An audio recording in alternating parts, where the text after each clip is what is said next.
بسم الله الرحمن الرحيم والصلاة والسلام على نبينا محمد وعلى آله وصحبه أجمعين.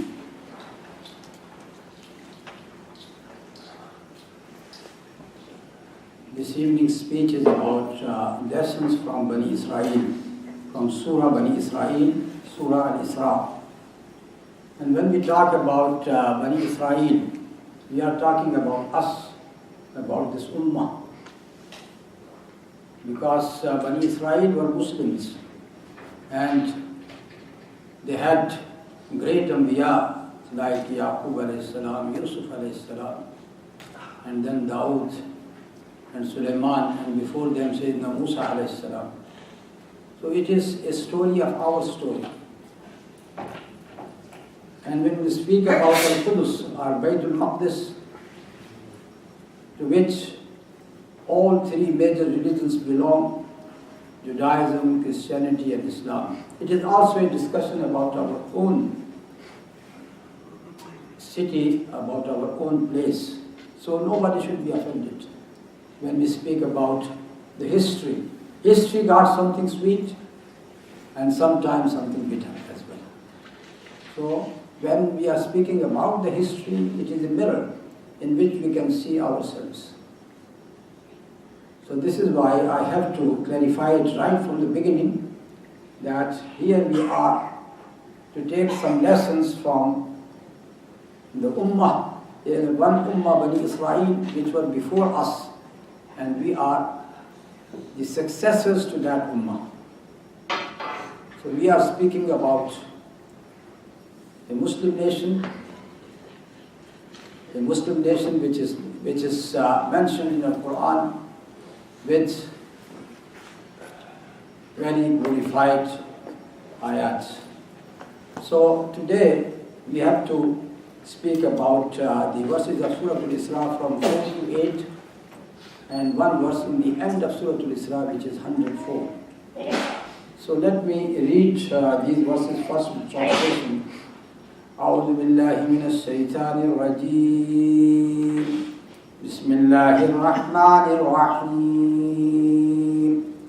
وقضينا إلى بني إسرائيل في الكتاب لتفسدن في الأرض مرتين ولتعلن علوا كبيرا. And we decreed for the children of Israel in the book that twice would they do mischief on the earth and be elated with mighty arrogance, and twice would they be punished. فَإِذَا جَاءَ وَعْدُ أُولَاهُمَا بَعَثْنَا عَلَيْكُمْ عِبَادًا لَنَا أُولِي بَأْسٍ شَدِيدٍ فَجَاسُوا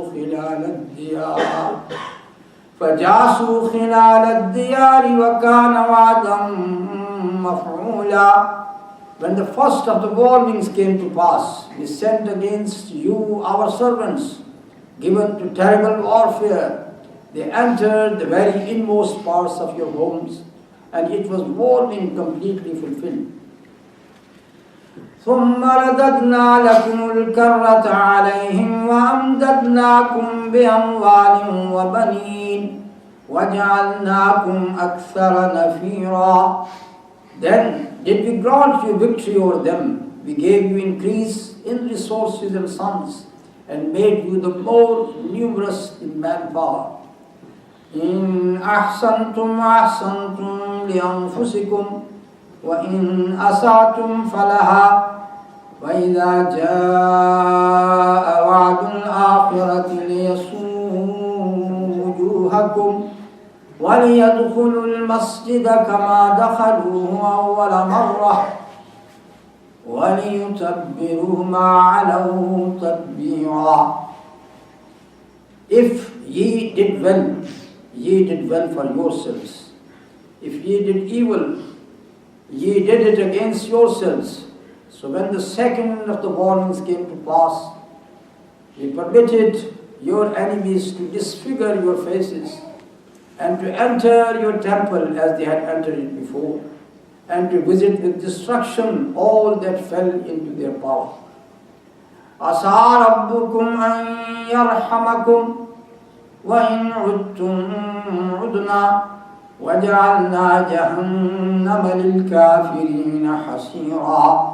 It may be that your Lord may yet show mercy unto you, but if ye revert to your sins, we shall revert to our punishment. And we have made hell a prison for those who reject the faith.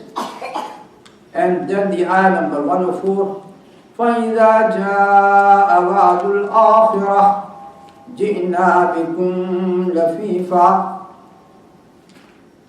In this ayah, which is ayah number 104, وَقُلْنَا مِنْ بَعْدِهِ لِبَنِي إِسْرَائِيلَ اسْكُنُوا الْأَرْضَ فَإِذَا جَاءَ وَعْدُ الْآخِرَةِ جِئْنَا بِكُمْ لَفِيفًا.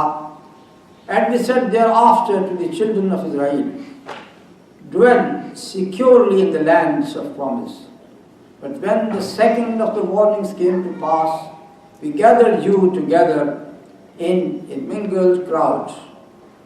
So these are the verses of Surah Bani Israil. Now what we understand from these verses that Allah subhanahu wa ta'ala has decreed something. And it has been conveyed to them in the book. And by book, not only just Torah, all the other books which were attributed to other prophets like Jeremiah, like Nahmiah, all these prophets and their books are also meant. They have been given this warning. There are 2 times in the history you are going to do corruption, and 2 times you are going to be punished. And again, this promise has been that if Allah subhanahu wa ta'ala may have mercy upon you, but if you do the same things, we are going to follow you suit with the same punishment. And in the end, that ayah is very important, ayah number 104. That when the second promise would come, we are going to bring you lafifa. Lafifa, and I am going to explain this word, all of you. But it has some more meanings into it. Now if you want to understand that how these 2 promises were given and how 2 times they are corrupted, we must have a glimpse of Bani Israil's history in our mind. So I have to take a little bit of your time to explain the history of Bani Israil. Who was Israil? Yaqub alayhi salam. And his 12 sons, they are known to be Bani Israil, and they developed into 12 mighty tribes. All right, before Yaqub alayhi salam, who was the grandfather of Yaqub alayhi salam? Ibrahim alayhi salam. So Ibrahim alayhi salam, who was, as you know, actually, he came out of Iraq. He came to Palestine, and then he also went to Egypt, where he was with his wife Sarah. Then he came back to Palestine and came with his second wife Hajara and the infant Ismail to Makkah and got them established there, raised the foundation of the house of Allah subhanahu wa ta'ala. But his abode was in Palestine, so he has to come back to Palestine. And we have mentioned this hadith in the Al-Khutbah, in the sermon of Friday as well, hadith of Abu Dharr, when he asked the Prophet ﷺ which mosque was built first, and he said Al-Masjid al-Haram. And then he said Al-Masjid al-Aqsa. How much time is between 2 of them? He said 40 years. And then he said, the Prophet ﷺ, wherever the prayer is due, pray, because the whole land is declared as a mosque for the Muslims. So there is a span of 40 years between the 2 mosques. And this has been explained in 2 different ways. First way is that Sayyidina Adam built Al-Kaaba, and after building Al-Kaaba, within 40 years, he has built Al-Masjid al-Aqsa as well. But with the passage of time, till the time of Sayyidina Ibrahim alayhi salam, these two buildings were destroyed. This is why Sayyidina Ibrahim ﷺ was given the task to build Al-Kaaba once again. And this is the description in Al-Quran. وَإِذْ يَرْفَعُ إِبْرَاهِيمُ الْقَوَاعِدَ مِنَ الْبَيْتِ وَإِسْمَعِيلُ رَبَّنَا تَقَبَّلْ مِنَّا إِنَّكَ أَنْتَ السَّمِيعُ الْعَلِيمُ. So he was raising the foundations of Al-Kaaba with Ismail. And then within 40 years, Sayyidina Ibrahim himself has built Al-Masjid Al-Aqsa. So this is how this hadith has been explained. Now the story is well known to you that during the time of Sayyidina Yaqub alayhi salam, how his son Yusuf alayhi salam was taken to Egypt. The whole story in Surah Yusuf. He was 17 years old at that time when he was taken to Egypt. The way he was taken, which is well known to you, the story of Yusuf alayhi salam. He remained in prison for about 10 years, from 17 years to 27 years.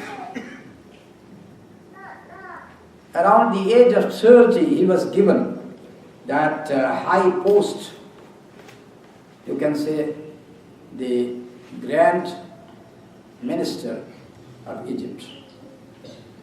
And then Sayyidina Yusuf ﷺ remained in that office for how many years?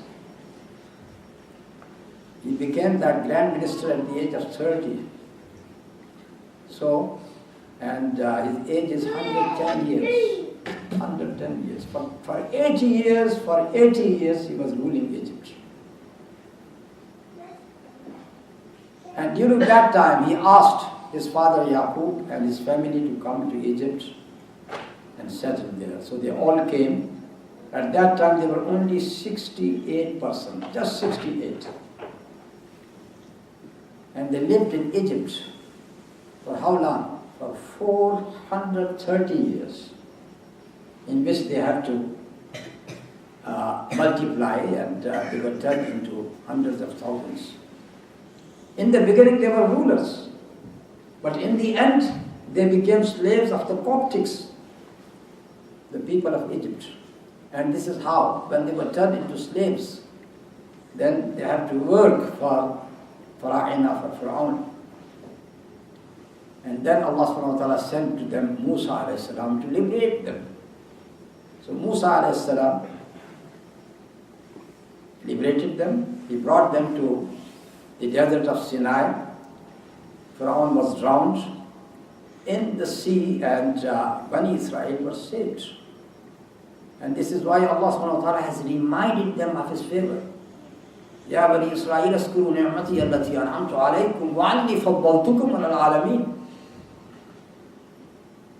From ayah 40 to ayah 143 of Surah Al-Baqarah, about 100 ayat, all in the excellence of Bani Israil.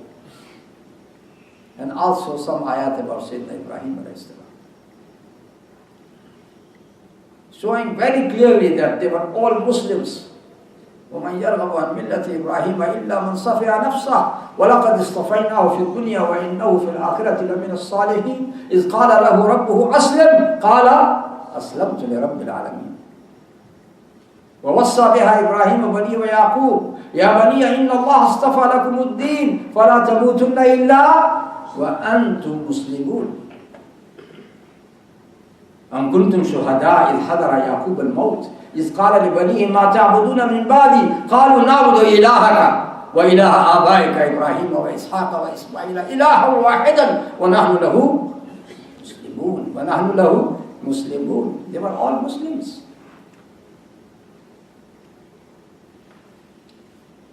So that is the story of the earlier Muslims at that time. Now when they were in Sinai Peninsula, Allah subhanahu wa ta'ala favored them with man and salwa, that food, and man and salwa. They were short of water. Allah subhanahu wa ta'ala made for them 12 fountains of water. So this is how they were favored even in Sinai Peninsula. And then Sayyidina Musa alayhi salam is invited to Mount Tur, Allah subhanahu wa ta'ala wanted to talk to him. And because he was very anxious to talk to Allah subhanahu wa ta'ala, he went there before the appointment. And Allah subhanahu wa ta'ala is asking him, وَمَا عَجَلَكَ عَنْ قَوْمِكَ يَا مُوسَى. Why? Why you have come before the appointment? قَالَ هُمْ أُولَٰئِ عَلَى أَثَرِي وَعَجِلْتُ إِلَيْكَ رَبِّ لِتَرْضَىٰ. He said that my people are behind me. I came to you in a hurry so that you are pleased. And Allah subhanahu wa ta'ala told him that you don't know what your people are doing behind you. Because he was invited for 30 days. Because of this, he was delayed for another 10 days. So when it became 40 days, his people behind him, among them was Sabiri, their leader. He said to them, now Musa alayhi salam did not come back after 30 days, so he must have disappeared. And now you need another God. So this is how he made a golden calf for them and said, Ala ilahu wa ilahu Musa. This is your God and the God of Musa alayhi salam. And they started worshipping the golden calf. This is how shirk started in Bani Israil. And what was their tawbah? Their tawbah was very, very strict and strange. Those people who worshipped the golden calf should be killed. Around 3,000 of them were killed. And then they were asked to do jihad. Enter into Palestine. And they said, no, we are not going to enter into Palestine because at that time some mighty people were ruling Palestine. They simply said to Musa alayhi salam, "Izhab anta wa rabbuka faqatila inna hahuna qa'idun." You go with your Lord and fight. We are staying here and just watching you. So this is why Allah subhanahu wa ta'ala stamped upon them to remain in Sinai Peninsula for 40 years. 40 years. That was the punishment given to them. Sayyidina Musa alayhi salam died, Sayyidina Harun alayhi salam died within that 40 years. The generation which came from the captivity of Egypt all died. New generation came, and among this new generation who was brought up in the freedom and liberty of Sinai Peninsula, they were able to do jihad and conquer Jericho. The first town, one of the oldest towns of the world, was won. And after that, they have, they came to other towns and they won one town after the other until the whole Palestine was conquered by them. One thing which they have done, instead of making one united state, a united government, they allocated for each tribe one area. So all 12 tribes, they were scattered in Palestine. They had their local state everywhere. And because in Palestine at that time there were many other people living, all mushrikeen, idol worshippers. So this is why Bani Israil started taking from them their practices, their bid'at, their innovations. That purified religion which they have inherited from Yusuf alayhi salam was lost. So this is how they remained there until the time of Samuel, the prophet Samuel, to whom Bani Israil said, "Ib'as lana malikan nuqatil fi sabilillah." Appoint for us one king and we can do jihad under him. So he appointed Talut. Talut, which is known in the Bible as Saul. Under Talut, they fought. And they killed their enemy Jalut, which is known as Goliath in the Bible. And who killed him? Who killed him? Dawood alayhi salam. Dawood alayhi salam was just an unknown person at that time. But because he killed the Goliath, Jalut, he became known to them and they said, "You deserve to be our king." That is the first time Bani Israil got a very powerful kingdom under Dawood alayhi salam. Till Dawood alayhi salam, 1,000 years have passed. From Sayyidina Ibrahim till Sayyidina Dawood alayhi salam, 1,000 years have passed. Dawood alayhi salam came to Mount Zion, and then he established a city there, which is known as Medina Dawood. He brought Tabut, which is known as Tabut of Sakina, tranquility. There they got Tawrat and some other remnants of their culture and their traditions. And on Mount Moriah, he wanted to build the mosque. Now, we say that it was a mosque, but according to the Bible, it was named as temple or Haikal Surah. First, it was by Sayyidina Dawood alayhi salam, but actually during the time of his son Sulaiman alayhi salam, it was completed. So it was a magnificent temple, a big temple. So it was built during the time of Sayyidina Sulaiman alayhi salam.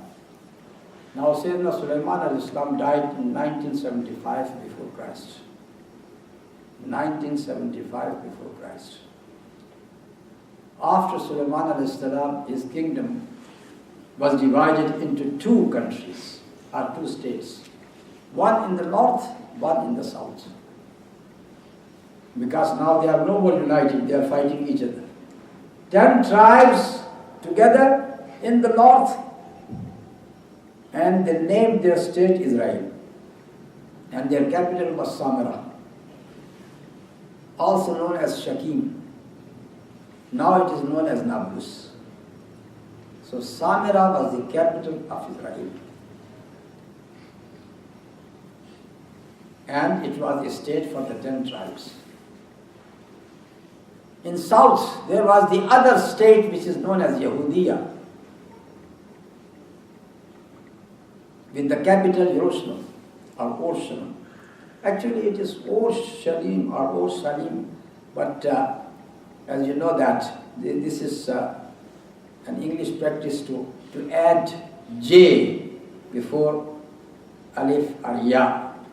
So Yusuf becomes Joseph, Yaqub becomes Jacob, Yunus becomes Jonah, Jerusalem, Orshalim becomes Jerusalem. Like this J business is found in the English language. And this state, Judea or Yehudiya, belonged to two sons of Sayyidina Yusuf alayhi salam, are the two tribes, tribe of Yehuda and tribe of Bani Yamin or Binyamin. So these two tribes, they are in the south, and their capital was Orshalim. So once again, I have to remind that these people, they were not united at that time. There were so many shirk practices going on among them. They were fighting each other. Many times they fought each other. They used to take captives from each other. And how long they survived? The state of the north, which is Israel, it lasted for 256 years. 256 years. And how it came to an end at that time in Babylonia, Iraq, the king Sinjarib attacked. And because he came from the north and he stopped at Israel, he did not go to the south. So he took all the Jews captives and brought them to Iraq. So these 10 tribes, they were taken back to Iraq. And since that time, it says that the last 10 tribes of Bani Israil, where did they go? Because they had settled down in Iraq. Iraq was a fertile land. And from there, they started migrating to other countries. They went to Afghanistan. They went to the northern part of now the country known as Pakistan. There were Israeli tribes. Yes, they settled down in the northern part of Chitral and other areas. They came to India as well, to Kazakhstan, to Russia. So this is how they scattered everywhere. And many of them remained in Iraq. That was the northern state. The southern state of Judea, it lasted for 389 years. 389 years. Another 120 years. It came to an end as well, on the hand of whom? Bukhtunusr, which is known in the English literature as Nabuchodonosor. It is written like this, Nabuchodonosor. But actually he is Bukhtunusr, the son of Sindarim. He attacked Judea in 587 BC before Christ. 587. You can say we are halfway in the second millennium of the history of Bani Israil. But this man was very ferocious. He did not leave anything of the temple. He demolished it completely. He has taken everything which was there in the temple. And with him he brought around 100,000 Bani Israel to Iraq. These people who were brought to Iraq, they made a city of their own at the bank of Euphrates, Al-Furat, the river Furat. What was the name of that city? Tel Aviv. Tel Aviv, that was the name of that city, which was revived now in Israel with the very same name, Tel Aviv. So, this is known as the captivity of Babylonia for Bani Israel. It lasted for another 50 years. And during those years of captivity, there were prophets like Israil, who dictated Torah. Torah, which was lost, he dictated it from his memory once again. This is why some factions of Bani Israel believe that he is Uzair ibn Allah. Uzair is the son of God, because he has done a marvelous job. And there was Daniel, another prophet. Hizqeel, another prophet. So these were the prophets who were guiding them through that time. And I have mentioned that before that, long before that, there were prophets like Ish'iyah and Nahmiah. Both were killed by them. كانوا يقتلون النبيين بغير حق ذلك بما عصوا وكانوا يعتدون. That was, Allah subhanahu wa ta'ala has told us that they used to kill their prophets. So these two were killed. After the captivity of 50 years in Babylonia, what happened? The king of Persia, his name is Khusru in Persian language, and in English he is known as Cyrus, attacked Babylonia, defeated them, defeated the Babylonians, and then he conquered Palestine as well.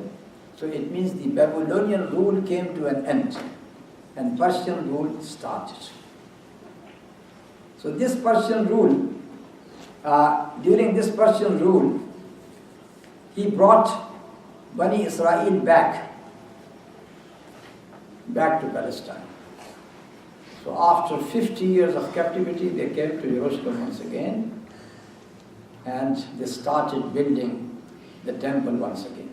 So that was the second temple, or the second building. Persian rule lasted for 206 years.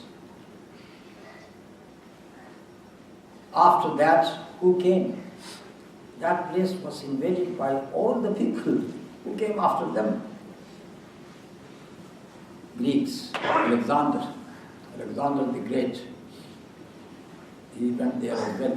There is a town called Antioch, which is at the border of Syria and Turkey.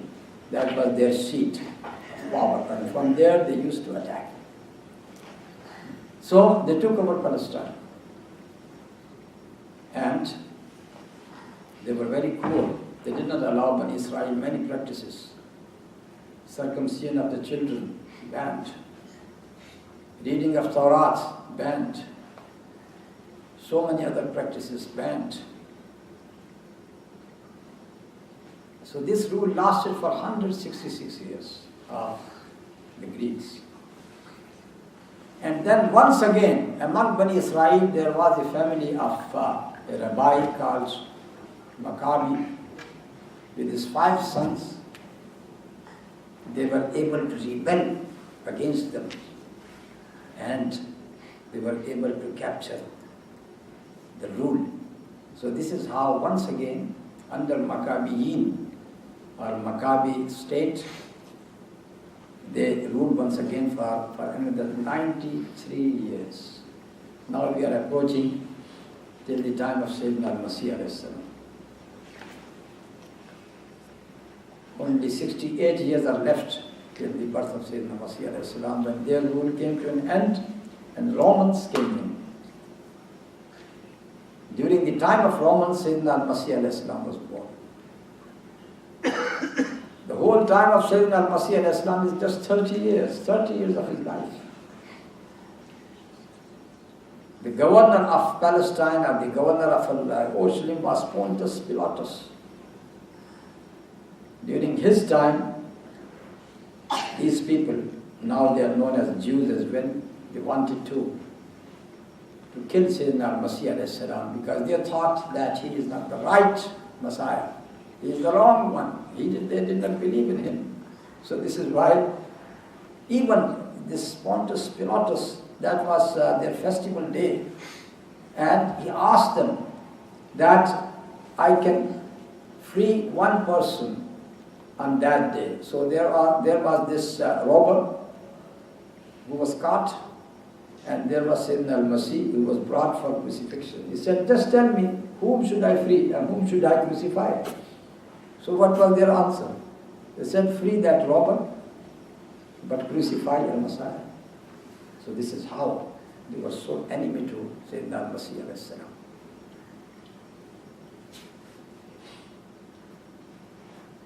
So Sayyidina al-Masih alayhi salam, the story of Sayyidina al-Masih alayhi salam is much known to you. According to our belief, he has been raised alive to the heaven. He was never ever crucified.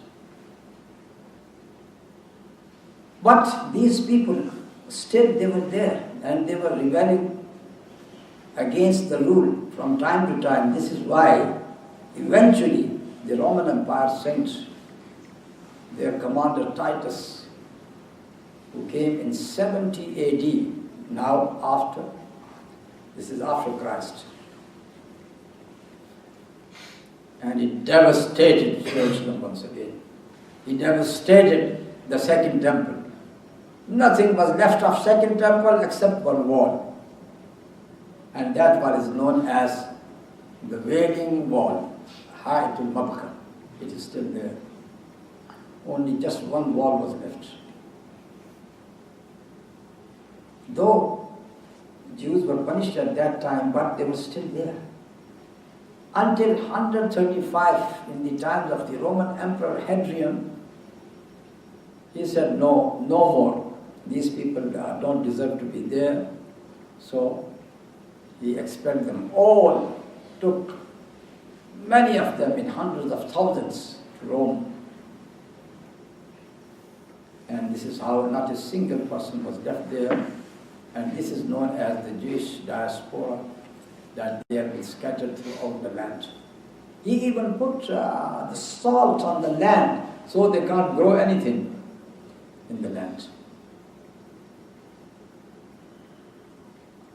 So that is the story of Bani Israel till 135. Ben Gurion, one of the Prime Minister of Israel, has said, the golden era of the Jewish people, the golden era of the Jewish people was when they were in Spain under Muslims. This he admitted. That was their best times. So if we know that much history, then we can understand these ayat which speak about 2 times Bani Israil have corrupted in the land. And وَقَضَيْنَا إِلَى بَنِي إِسْرَائِيلَ فِي الْكِتَابِ لَتُفْسِدُنَّ فِي الْأَرْضِ مَرَّتَيْنِ وَلَتَعْلُنَّ عُلُوًّا كَبِيرًا. And we have decreed for Bani Israil in the book that you are going to corrupt in the land twice, and you are going to be وَلَتَعْلُنَّ عُلُوًّا كَبِيرًا, very arrogant, very arrogant. فَإِذَا جَاءَ وَعْدُ أُولَاهُمَا, when the first promise would come, and the first time you are going to corrupt, وَعَصْنَا عَلَيْكُمْ عِبَادًا لَنَا أُولِي بَأْسٍ شَدِيدٍ, we are going to send upon you ibadan lana, some people ibad, some people lana means they are from us. Uli basin shadid, they are very mighty. Jasu khilal al-diyar, they entered into the houses. وَكَانَ وَعْدًا مَفُولًا, and that was a warning completely fulfilled. Here, there is 2 things to be understood. First, some people they say this first promise does not relate to Bukhtunussar, because Bukhtunussar or Nebuchadnezzar, how could you say that he could be classified as ibadan lana, some people from us, Allah subhanahu wa ta'ala is saying, who went there and punished them. So it must not be Bukhtunussar. So this is why this led them to say that the first corruption which happened from them, their presence in Medina was meant. When in Medina, our Prophet ﷺ made treaty with them, with the 3 tribes of the Jews, and then they broke that promise again and again, all 3 tribes, and this is how they were expelled from Al-Medina. So they say that this is the first promise. Because those people who expelled them, they were really ibadan lana, they were Muslims. So this is how they come to this conclusion. But that is wrong. That is wrong. Such a great event which happened in 587 BC, that Bukhtunussar came and destroyed the temple completely, that will go unnoticed. So here, ibadan lana is quite right for Allah subhanahu wa ta'ala to say that, because there is one expression without any, you can say, there are pronoun, which is attached pronoun and separate pronoun. So if it says ibadana al-mukhlisin, without separation, ibadana, our people, then it is always good people meant there. Ibadana, in the same way, abdana. Tabarak alladhi nazzala al-furqana ala abdihi. Alhamdulillah alladhi anzala ala abdihi al-kitab. So when this pronoun comes as an attached pronoun, then it is glorified. That person is glorified.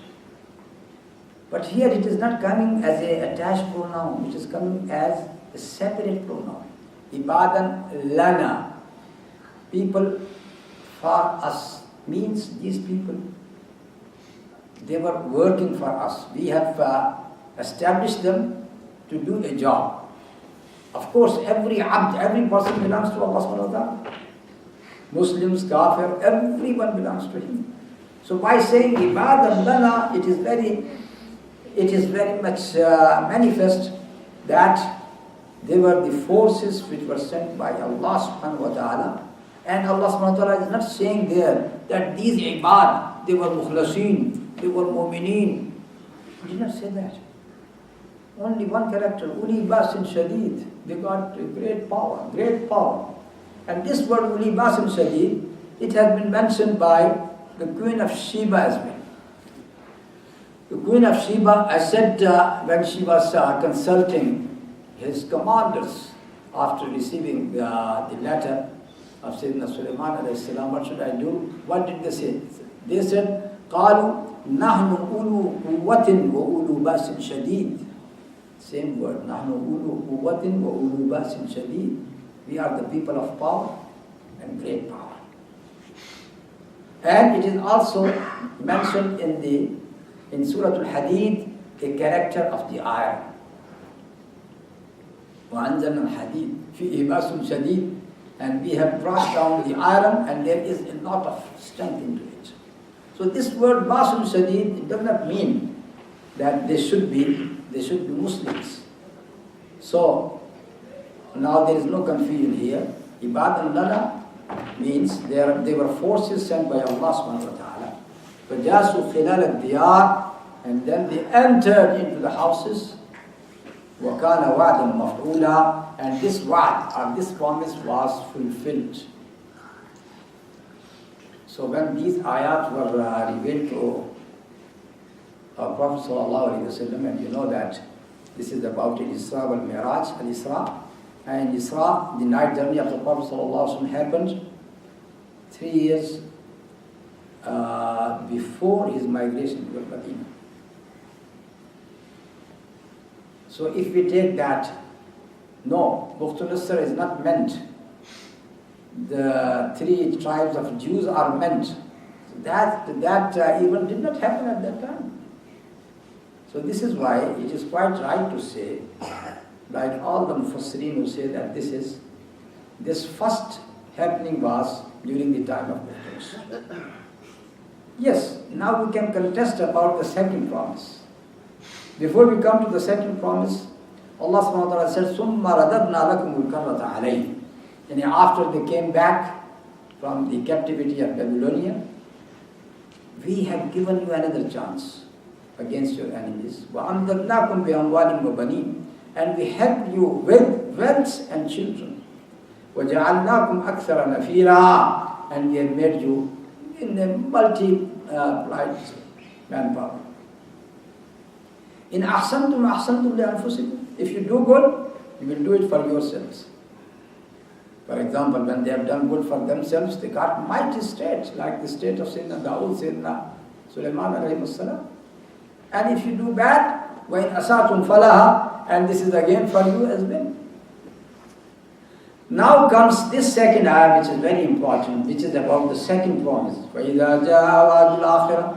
When the second promise would come, لِيَسُوءُ وُجُوهَكُمْ. Now here it does not say that we have sent someone, but it is muqaddar, means we have to understand that the composition of this ayah is like this. When the second promise comes, some people will be sent upon you, لِيَسُوءُ وُجُوهَكُمْ, to tarnish your faces, means to make you disgraceful. How? With defeat. If they are defeated, they are disgraced. وَلِيَدْخُلُوا الْمَسْجِدَ كَمَا دَخَلُوا أَوَّلَ مَرَّةٍ. And so that they enter the mosque as they have entered the first time. That is very important to understand this word. So they enter the mosque as they entered first time. وَلِيُتَبِّرُوا مَا عَلَوْا تَتْبِيرًا. And then they destroy everything which is very high. Now this was the second time. When was the second time? Normally the people who has given the tafsir of the Quran, they say the second time it speaks about the conquest of Titus in 70 AD. Because he came and he destroyed the second temple as well. So this has happened as well. This thing has happened. But here there is something difficult to understand. That is the ayah 104.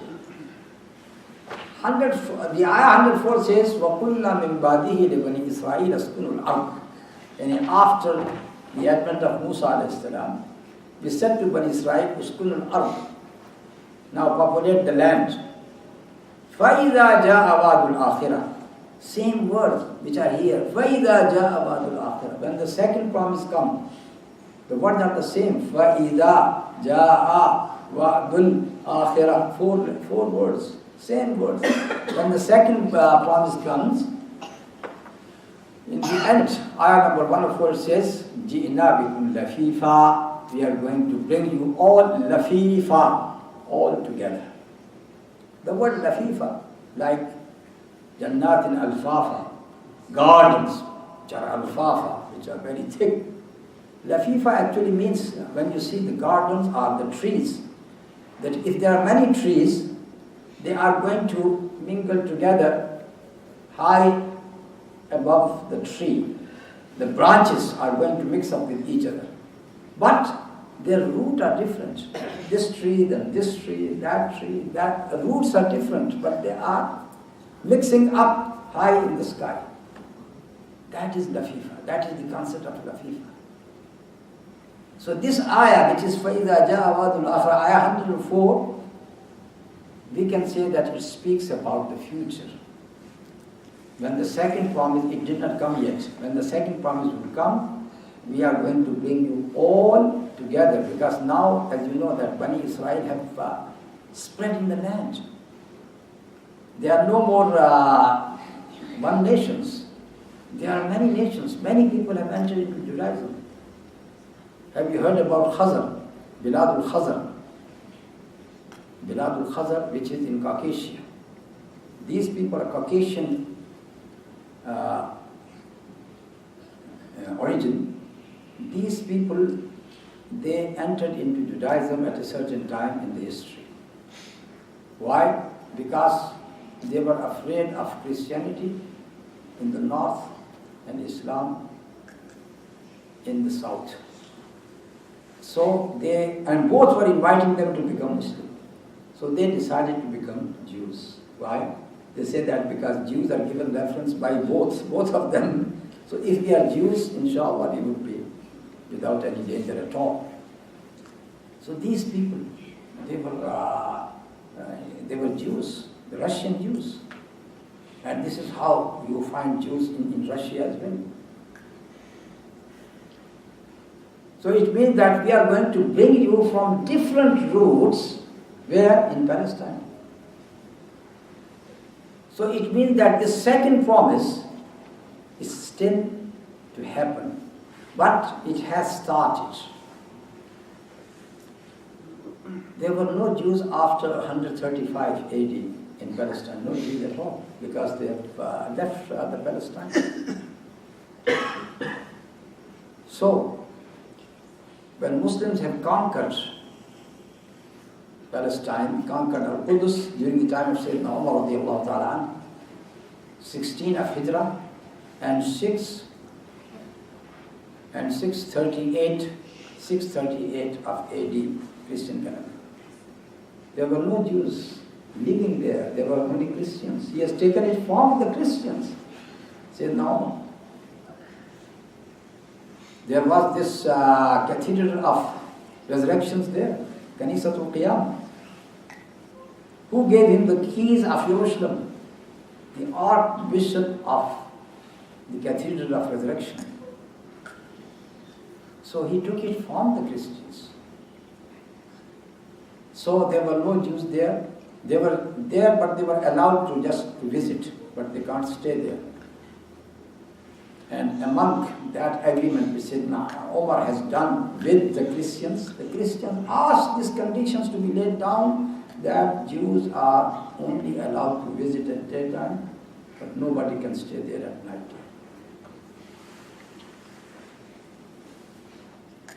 So we can say that there were no Jews, but this promise says that when the second promise will come, this ayah says, when the second promise will come, we will bring you back. And that has started 100 years ago. First thing was in 1888, when Alexander II, the Tsar of Russia, was murdered, was killed. And Jews were accused of his killing. So the persecution of Jews started. So 3,000 Jews, they migrated from there to Palestine. Started coming from Russia. That was the first migration. And after the Second World War, when Ottoman Empire was defeated completely, Palestine was given to British. For 30 years, this is called mandate for 30 years, from 1917 to 1947. It was under British rule. the famous Balfour Promise. Who was Balfour? The Foreign Secretary of the British government at that time. He has given this promise to Wiseman. Who was Wiseman? He was the second chairman of the Zionist movement, which started in 1887. And the first conference was held in Basel in Switzerland in 1887. And the first chair was Herzl, or Herzl. In Arabic they pronounce T as well, Herzl, but it is Herzl. Theodor Herzl, he was the first president. After the migration of the Russian Jews, they thought, what is going to happen to us? We should have our country. So this is why they started this movement, which is called Zionist movement. Then they started looking to establish this land. First of all, they came to Sultan Abdul Hamid,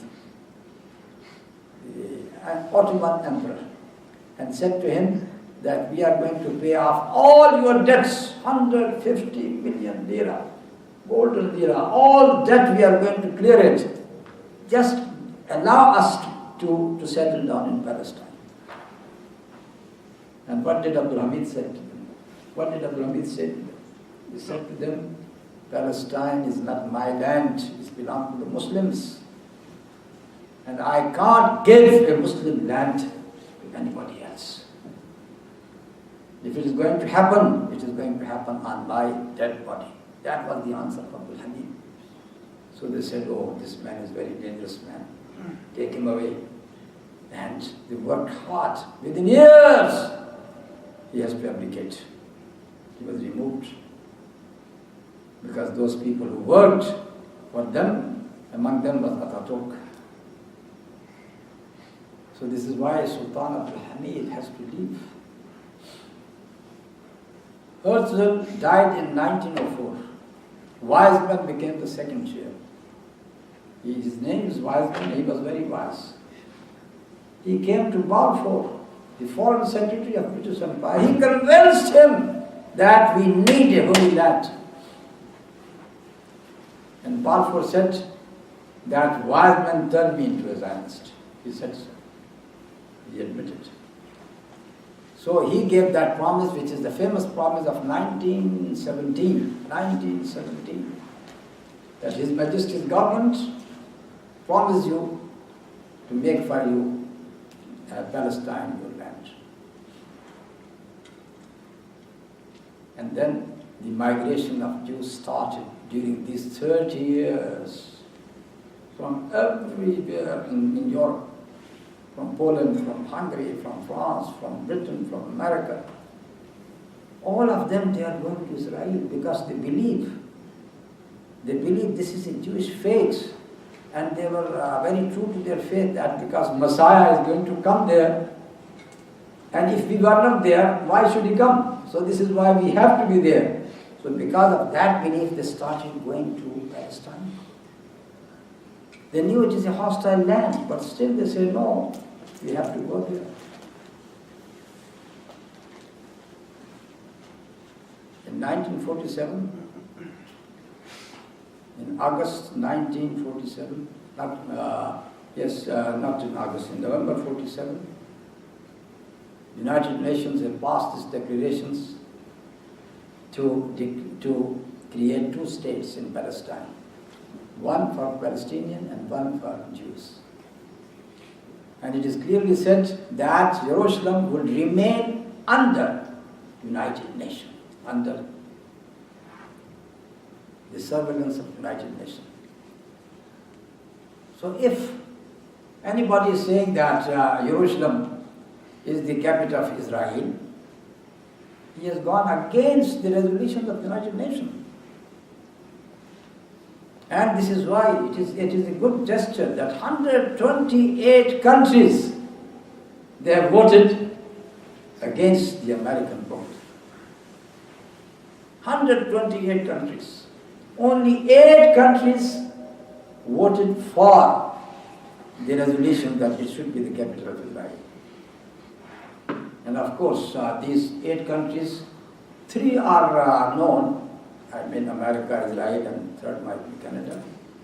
What are the 5 countries? If you just try to find out their names, I think you might be hearing these names first time in your life. Guatemala. Yes. Guatemala. Melanesia and Marshall Islands. few small islands. So this was the declaration. And then 11th May 1948, Israel announced its establishment, that we have established our state. As for Palestinians, just leave them behind. They established their state. 11 minutes after the declaration, the first country to recognize it was America. So this is how you can see that even the United Nations resolutions are not honored at all. Now what we are saying here, that the second promise, which is mentioned here, فَإِذَا جَاءَ وَعْدُ الْآخِرَةِ لِيَسُوءُ وُجُوهَكُمْ وَلَيَدْخُلُوا الْمَسْجِدَ كَمَا دَخَلُوا أَوَّلَ مَرَّةٍ, it did not happen yet. It is going to happen. Because this word is a key word, so that they enter the mosque as they have entered it the first time, as if they have entered the first time. So their entering into the mosque second time would be like their entering into the mosque first time. So we know who entered the first time, Sayyidina Umar radiallahu ta'ala. Sayyidina Umar radiallahu ta'ala, he entered the mosque. So if some people are going to enter it in the same way as they entered first, they should be Muslims. So this is why we say that this did not happen. It is going to happen, and we can see the signs that it is going to happen, because the Jews are coming from each and every part of the world to settle down in Palestine. They have created Israel, and they are looking for more to build their temple as well. And our Prophet ﷺ has told us that Sayyidina Masih alayhi salam would come once again. He will descend once again. And when he would descend once again, he would be supported by whom? He would be supported, of course, by those who believed in him, Christians and the Muslims. Because in the second coming, why Sayyidina Masih was needed to come once again? Because these two mighty nations, Jews and the Christians, they were misled about him in his first coming. Christians, they turned him into the Son of God. And the Jews, they said he was an impostor. He was not the right Messiah. So they were misled. In the second coming, Allah subhanahu wa ta'ala sent him once again, so that even the Christians would consider him, would believe in him as Abdullah, as the slave of Allah subhanahu wa ta'ala. He was a messenger of Allah subhanahu wa ta'ala, not the Son of God. The Muslims, believers, of course, the Muslims, they will be with him because they already believe in him as a messenger of Allah subhanahu wa ta'ala. In the beginning, before his arrival would come the impostor Messiah, which is known as Al-Masih al-Dajjal. And what does Hadith say about Al-Masih al-Dajjal? He would be followed by 70,000 Jews of Isfahan, in Iran now. He would be followed by them, and he would come to Palestine.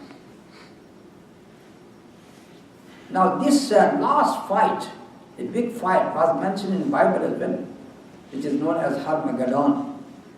Harmageddon in Arabic is Harmajiddun. Majiddu is a small mountain or a hill, you can say, very near to Tel Aviv and Jaffa. And that would be the place where this last battle is going to take place. So this is not a secret. Even Bible mentions it. And in Islam it is known as Al-Malhamatul Kubra, the great fight. So if we believe in this way that this second promise did not happen, it is going to happen, then we can reconcile between this ayah and the ayah 104 of Surah Al-Isra, which says that we are going, by the end of the time, we are going to bring you back.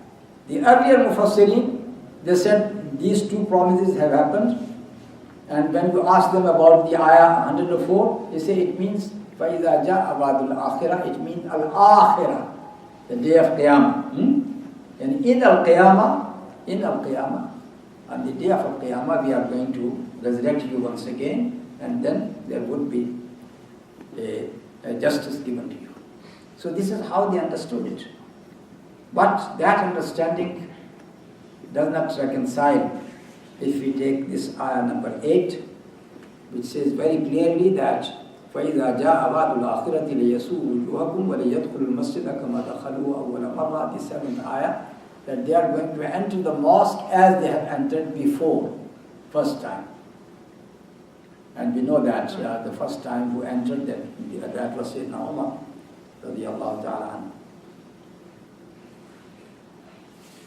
So this becomes very, very clear. But main thing is, before I let me move to the last ayah number 8, أَصَى رَبُّكُمْ أَنْ يَرْحَمَكُمْ. May Allah subhanahu wa ta'ala have mercy upon you. وَإِنْ عُدْتُمْ أُدْنَا. If you return to your old practices, عُدْنَا, we will return to you as well with punishment. وَجَعَلْنَا جَهَنَّمَ لِلْكَافِرِينَ حَسِيرًا.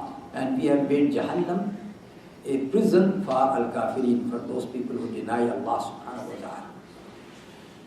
Here we have to say that the general belief among the Muslims is that Messiah is to come and he will do everything. So this is why we are totally dependent upon the coming of Messiah. And at that time Mahdi would come. Mahdi is going to support Messiah as well. So there is nothing for them to do at all. This is the common concept among the Muslims. All right. Jerusalem, to which three major religions are attached: Judaism, Christianity, and Islam. And to fulfill those promises which were given to them, they had been working. The Jews had been working. They did not say, oh, because this is a promise, then it will happen. So why should we do anything? No. They know that we have to do something so that promise could be fulfilled. They knew that Sayyidina al-Masih al-Islam would be coming. But they said, how could he come if we are not there? So let us try to be there. So they have worked for it right from 1887, from the first Zionist movement, first Zionist conference. They were doing it tactically. They have planned everything. And with their planning, they said, now we should have our state as well. And this is the sunnah of Allah subhanahu wa ta'ala, that this world is free for you to struggle. If you struggle, yes, you will get what you want. So these people, they have struggled. Mr. Wiseman, he met first, as I said to you, Balfour. In 1933, he met Churchill. He convinced him as well. And Churchill said yes. He also said yes. Your right is supreme, and we are going to work for it. He then met Truman of the American president. He convinced him as well. So this is how he worked. This man, he was working day and night for one cause, that we have to establish the state.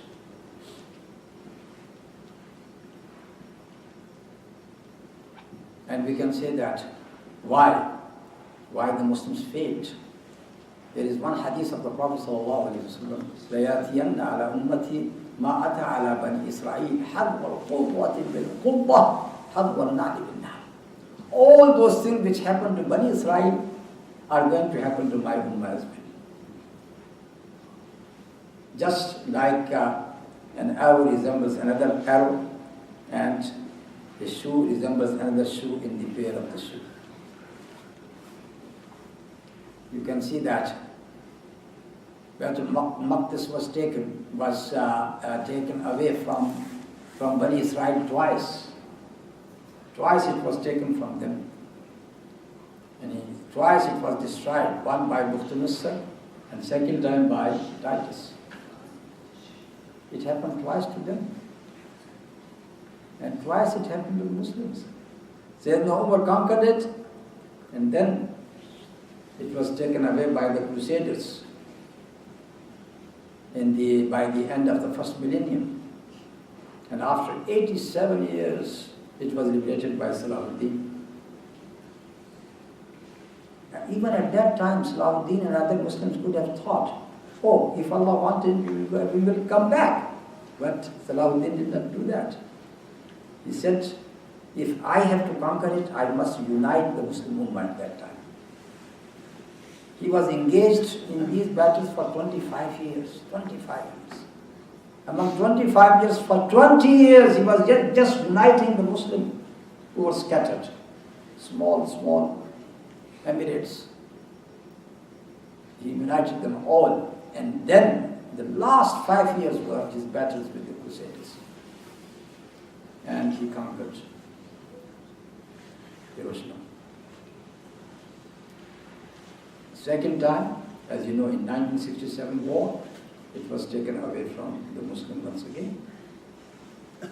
Because in this world, the sunnah of Allah subhanahu wa ta'ala is that it depends upon your efforts, how much you are nearer to Allah subhanahu wa ta'ala.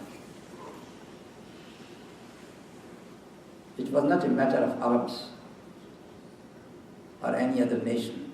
It was the matter of Islam itself.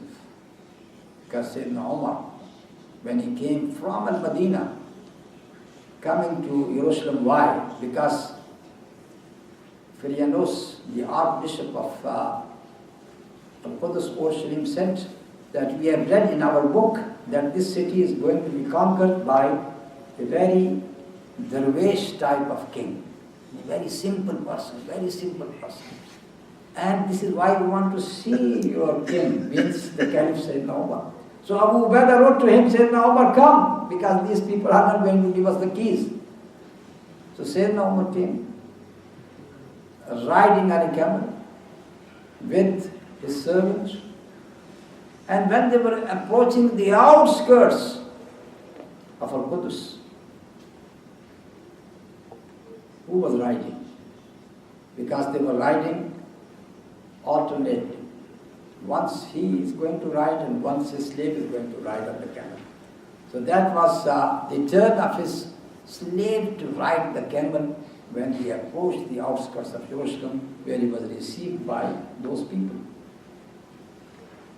The master was leading the camel and the slave was riding the camel.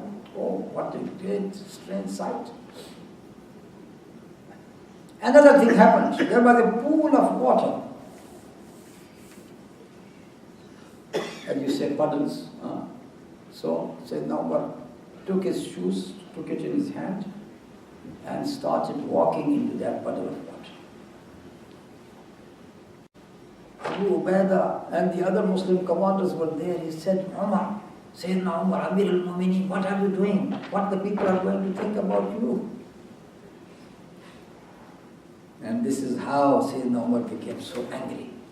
He said, Ya Aba Ubaidah, Ya Aba Ubaidah, Inna Allah a'azzana bil-Islam. وَمَهْمَا ابْتَغَيْنَا الْعِزَّةَ بِغَيْرِ الْإِسْلَامِ أَذَلَّنَا اللَّهُ. Abu Ubaidah, Allah subhanahu wa ta'ala has given us this dignity and honor because of Islam.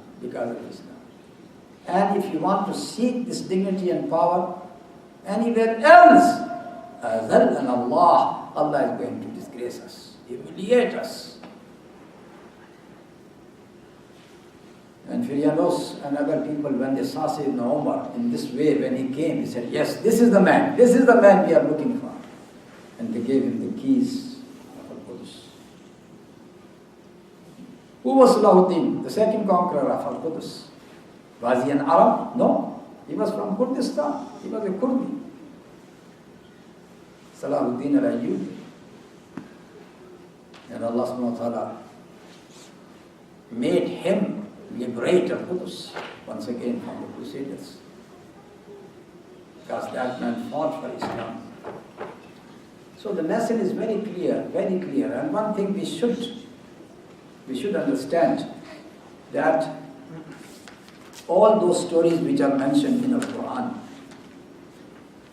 there might be, like the story of Sayyidina Yusuf alayhi salam, and it is a very long story in the whole surah. But in the end, about the story, Allah subhanahu wa ta'ala is saying, لَقَدْ كَانَ فِي قَصَصِهِمْ عِبْرَةٌ لِأُولِي الْأَلْبَابِ عِبْرَةٌ لِأُولِي الْأَلْبَابِ. There in their stories, instructions for men endued with understanding. It is not a tale invented, but a confirmation, but an admonition for the people of learning. Ibrah. All these stories are given only for you to take lessons from it. It is not a historical book like Bible, which is set in that historical order. No. The stories are here and there, only for you to take some ibrah, some lessons from it. So the lessons which we have taken from Surah Bani Israil is that these are the things which are destined by Allah subhanahu wa ta'ala, but you don't know about your destiny. Allah subhanahu wa ta'ala has made a way for you, and that way is in ahsantum ahsantum li anfusikum wa in asatum falah. If you do ihsan, if you do good, then this good is for you. If you do bad, then bad is for you. And the other lesson which we understand from here, that in this world, every nations, every people, they are working for their interest. And Allah subhanahu wa ta'ala has given them the chance to work for their interest. And if they do sincerely, they will get it. So this is a lesson for the Muslims, that if you are sincere towards your cause, then work sincerely for that cause. Sincerely for Allah subhanahu wa ta'ala. وَإِنْ عُدْتُمْ أُدْنَا. It got another meaning as well. وَإِنْ عُدْتُمْ أُدْنَا. If you return back to us, to Allah, udna, we will return back to you with our mercy. We are going to have mercy upon you. So these are the few things which I wanted to say in the explanation of this surah, Surah Bani Israil. May Allah subhanahu wa ta'ala give us good understanding, right understanding of all these ayat. And in the end, we pray to Allah subhanahu wa ta'ala, رَبَّنَا تَقَبَّلْ مِنَّا إِنَّكَ أَنْتَ السَّمِيعُ الْعَلِيمُ وَتُبْ عَلَيْنَا إِنَّكَ أَنْتَ التَّوَّابُ الرَّحِيمُ رَبَّنَا ظَلَمْنَا أَنفُسَنَا وَإِن لَّمْ تَغْفِرْ لَنَا وَتَرْحَمْنَا لَنَكُونَنَّ مِنَ الْخَاسِرِينَ اللهم أعنا على ذكرك وشكرك وحسن عبادتك اللهم أصلح لنا ديننا الذي هو عصمة أمرنا وأصلح لنا دنيانا التي فيها معاشنا وأصلح لنا آخرتنا التي إليها معادنا واجعل الحياة زيادة لنا في كل خير واجعل الموت راحة لنا من كل شر ربنا آتنا في الدنيا حسنة وفي الآخرة حسنة وقنا عذاب النار وصلى الله تعالى على نبينا محمد وعلى آله وصحبه أجمعين والسلام عليكم ورحمة الله.